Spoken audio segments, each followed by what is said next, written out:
Olá, eu sou a doutora Eliana Garzon, eu sou neurologista e especialista em epilepsias. Eu sou a Luciana Midori, neurologista infantil, também especializada em epilepsia. E hoje a gente tem uma novidade bem legal, que a gente vai começar a fazer alguns vídeos, tanto para o Instagram quanto para o YouTube. Nós vamos ter convidados, pessoas, tanto daqui quanto de fora, e vão acrescentar essas informações. E hoje a gente vai começar com algumas perguntas, a gente vai debater, depois vão ter outros assuntos também. Bom, Eliana, a gente falou que a gente é especialista em epilepsia, mas o que é epilepsia? Conta para nós. A epilepsia é a ocorrência de crises epiléticas sem um fator desencadeante. Existem pessoas, crianças pequenas, por exemplo, que só têm crise no momento de febre, que a gente chama de crise febril. Isso não é epilepsia.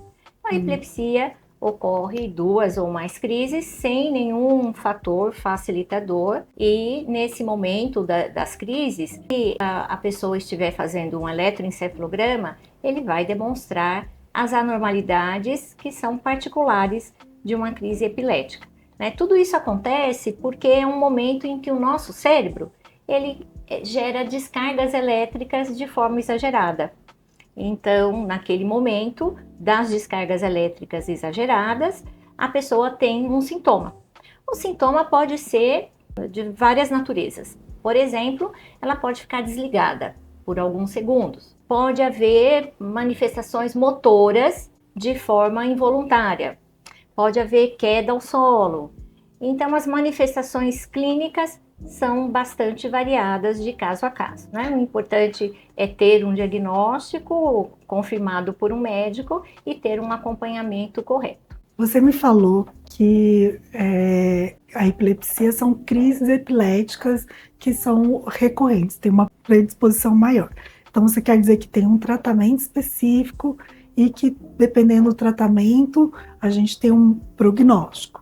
Sim, existe um tratamento específico para cada tipo de epilepsia, né? Dependendo do tipo de crise, da idade do paciente, nós podemos definir um tipo específico. E baseado nesse tipo específico, baseado nos exames complementares, que são o eletroencefalograma, ressonância magnética, alguns casos tomografia de crânio, exames de sangue, baseado em tudo isso, a gente pode definir, sim, um tratamento específico para cada caso. Mas é muito importante colocar que a epilepsia, aproximadamente 2/3 das pessoas tem um controle total, um controle absoluto das suas crises com medicação. E essas pessoas vão ter uma vida bastante normal, saudável, elas vão poder estudar, trabalhar, praticar esportes, assim, vida absolutamente normal. O que precisa é o tratamento, manter o segmento médico e evitar alguns fatores facilitadores se houver. Porque tem pessoas, por exemplo, que se elas dormirem pouco, elas têm crise. Então, além do tratamento, elas devem dormir de forma satisfatória, 7, 8 horas de sono por noite. Então você falou que tem alguns tipos de epilepsia e, dependendo do tipo, um tratamento específico. Então isso tudo depende também da história clínica, como o paciente conta, se tem alguém que filme aquela crise, a gente consegue determinar melhor o tipo de epilepsia, um tratamento mais adequado. Luciana, importantíssimo este tópico. Todo esse diagnóstico preciso de vermos a causa, de vermos o tipo de crise, tudo depende do histórico. É muito importante que o paciente conte o que ele sentiu, se ele sentiu. Às vezes ele não se lembra, mas pequenos detalhes que ele sentiu pode achar que não é importante, mas tudo é importante. E o familiar, o amigo, alguém que tenha visto, que conte também os detalhes para a gente. Outro ponto importante é as condições em que a crise ocorreu. Então, por exemplo, horário do dia. era logo que ele acordou, foi no início da noite, foi no meio da madrugada. Importante também ele tentar observar, que eu cheguei a mencionar em termos de fatores facilitadores. Então, de repente, ele começa a observar que sempre que ele dorme mal, ele tem crises. Ou, nossa, eu saí naquela noite e fiz ingestão de bebida alcoólica e no dia seguinte eu tive crise. Então, qualquer ponto que ele observe que pode ter sido um fator desencadeador ou facilitador, ele também deve relatar. E como você falou, hoje em dia, todo mundo tem um celular, não é? Então, pegar esse celular, filme a crise, porque pra gente é muito importante. Às vezes são detalhes que, virou o olho pra direita, pra esquerda, a cabeça, mexeu a mão, não mexeu a mão, virou a mão, não virou, que pra gente são fundamentais e que nem passava na cabeça daquele indivíduo que seria importante. E é importante a gente sempre falar, porque existem muitos estigmas, mitos com relação à epilepsia, que é algo talvez espiritual, que é algo que a pessoa fez de errado, e ainda sim, hoje na atualidade isso existe.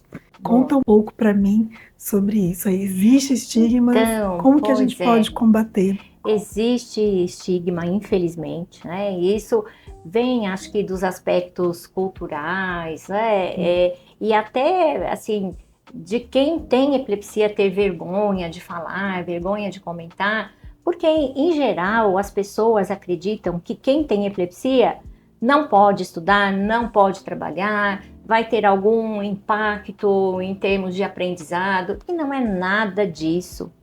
A epilepsia não limita. O que limita é o estigma, é o preconceito. Como nós vamos combater isso? Com informação. Então, quando as pessoas sabem o que fazer porque uma crise pode assustar.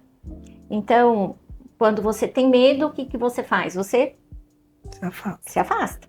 Né? Você foge daquela situação. Não, então vamos saber o que é, vamos saber como ajudar. Vamos saber que a epilepsia é uma doença como qualquer outra doença. Pode acontecer comigo, com você, com qualquer pessoa. Com qualquer pessoa. Então, vamos entender, vamos ver que é uma doença como outra qualquer, vamos saber o que fazer para ajudar e não vamos estigmatizar. Né? Se a pessoa for bem acolhida, se ela tiver um diagnóstico adequado, um tratamento adequado, vida normal, absolutamente normal. Ótimo. Bom, agora eu vou perguntar algumas coisas importantes para a doutora Luciana. Uhum. E ela é especialista, ela vai nos responder aí de uma forma brilhante. Quem tem epilepsia pode praticar esportes? Pode e deve praticar esportes. Então, existem estudos já dizendo que o esporte, a atividade física, pode melhorar sim, tanto a parte mental, a parte até de controle de crises, muitas vezes. E os esportes podem ser adaptados de acordo com o tipo de epilepsia. Se o paciente tem crises que são crises tônico-clônicas, então sempre é bom avisar quem está acompanhando. Então, se esportes de quadra, se acontecer, o que fazer. Então, o professor, o educador físico, a professora tem que estar ciente disso. E aqueles esportes que a gente chama esportes radicais, esportes também de água, em algumas situações, até houver um controle de crises, às vezes precisa ser adequados, né? Então, em muitos momentos, às vezes, né, parar um pouco, até controle de crises, avisar quando ocorrer, o que fazer. Então, isso também é bastante importante. O que não é recomendado são esportes, por exemplo, o mergulho, né? O mergulho porque muitas vezes nem que a pessoa tenha a crise pode ser resgatado. E os outros esportes de aventura, tudo, se bem adaptados, a saber se ocorrer uma crise, o que fazer, muitas vezes pode ser feito também. mas sempre conversando com o médico e conversando com quem está acompanhando. Então, os esportes são indicados e devem ser adaptados por conta do tipo de epilepsia e principalmente quando bem controlados, é sempre muito indicado. Então, nós podemos entender que tem modalidades Exato. Com baixo risco, Exato. Com risco médio e as com risco maior. Exato. E aí, essas de baixo risco, que são essas de solo? Sim, as de solo, sem problemas, e a gente sempre avisar. Se avisar Sim. E se ocorrer a crise de ausência, a crise focal, a crise tônico-clônica, a gente, né, adaptar para que as pessoas não fiquem assustadas, consigam atender de forma mais correta, e as de médio e grande risco sempre tem que ser consultado o médico e o educador físico, para fazer o máximo de segurança possível. Né? E também equipamentos de proteção, né? Por exemplo, ciclismo. Usar capacete. Né? Então, outra coisa que também é muito válida, pelas identificações. Então, eu faço corrida, então mesmo quem não tem epilepsia pode se machucar ou pode ter algum mal-estar, né? E perder a consciência. Então, sempre que uma pessoa, independente com epilepsia ou sem epilepsia, andar sempre com algum identificador. Pode ser uma pulseirinha, né, um colar, mas a pulseirinha aquela de borrachinha, que tem identificação, um telefone, é sempre muito importante. Certo, então, pessoal, vamos lá, né? Se exercitar ajuda, não prejudica em nada. Melhor humor. Melhor sono, não é? São fatores condição física, né?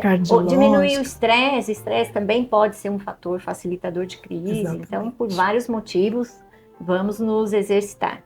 Eliana, tem uma pergunta para você, e que sempre perguntam pra gente. Quem tem epilepsia tem que seguir algum tipo de dieta específica? Olha, excelente pergunta. Muitas pessoas acham que algum tipo de alimento é a causa da epilepsia, né? Uma coisa assim que a gente sempre comenta, que vida saudável é bom para todos e principalmente para quem tem epilepsia. Então vem muitas pessoas me perguntando, eu posso fazer jejum intermitente? Olha, não é recomendado, né? Porque a gente não quer episódios de hipoglicemia, nem episódios de picos altos de glicemia, de repente a glicemia cai. Então isso pode dar uma instabilidade neuronal. Então o bom é seguir direitinho, com uma dieta regrada, controlada.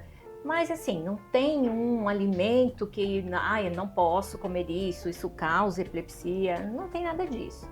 Aqui a regra é alimentação saudável. Agora, tem alguns estudos que mostram que uma certa, vamos dizer assim, um certo controle na quantidade de carboidratos pode contribuir no controle das crises, naqueles casos que são de difícil controle, naqueles casos refratários. Então, o que mais eu posso fazer? Eu posso tentar seguir uma dieta que eu diria que é saudável, né? Também chamada dieta de baixo índice glicêmico, onde eu dou uma restringida na quantidade dos carboidratos. Tem pessoas que fazem também aquela dieta de Atkins modificada. Mas existem algumas situações que eu vou te perguntar, porque eu sei que você é especialista nisso, que tem algumas formas de epilepsia refratária, principalmente em crianças, que podem se beneficiar de uma dieta mais específica. Isso é verdade? Sim, é a dieta cetogênica. Então, a dieta cetogênica, ela, além de restringir os carboidratos, ela é rica em gorduras, em lipídios. E a gente fala das proteínas que elas são quantidades adequadas de proteínas. Então, são baixo índice de carboidratos, açúcares e alta em lipídios. Então, a gente tem várias proporções. 1:1, 2:1, 3:1, 4:1, que são a quantidade mais alta dos lipídios. E a gente tem aí uma proporção de metade até 75% das pessoas que fazem a dieta cetogênica, principalmente crianças, que podem controlar muito as suas crises, que podem ser, assim, tem casos até que tem um controle completo das crises. Então, vale a pena, em casos que são epilepsia de difícil controle, tentar a dieta cetogênica. Então, a dieta cetogênica é uma dieta terapêutica, não é uma dieta que eu falo assim, vou começar a fazer sem nenhuma... Precisa de controle, controle, não é? Fazer alguns exames antes, durante depois, e depois, para que ela seja uma dieta terapêutica totalmente controlada, pesada, para que ela funcione, né? Para que ela é restritiva, mas também que, se for o caso, controlar. Então, também é possível e vale a pena, principalmente alguns tipos de epilepsia. A síndrome de Duze, que é a epilepsia mioclônico atônica, ela é uma das que controla super bem com a dieta cetogênica. Tem uma doença genética também, né? Exato. Que precisa da dieta cetogênica para controle. A deficiência de GLUT1, que é a deficiência da enzima que transporta a glicose para o nosso cérebro, que é uma deficiência de causa genética, o tratamento é a dieta cetogênica. Então, a gente fazer o diagnóstico, a gente consegue indicar e tratar as crises, tratar também as consequências, os sintomas. Olha aí, pessoal, a importância do diagnóstico, hein? Então, temos que sempre investigar. Então, assistam os próximos vídeos com uma pessoa que é bastante importante aqui no INISP, que é o Dr. Gisele.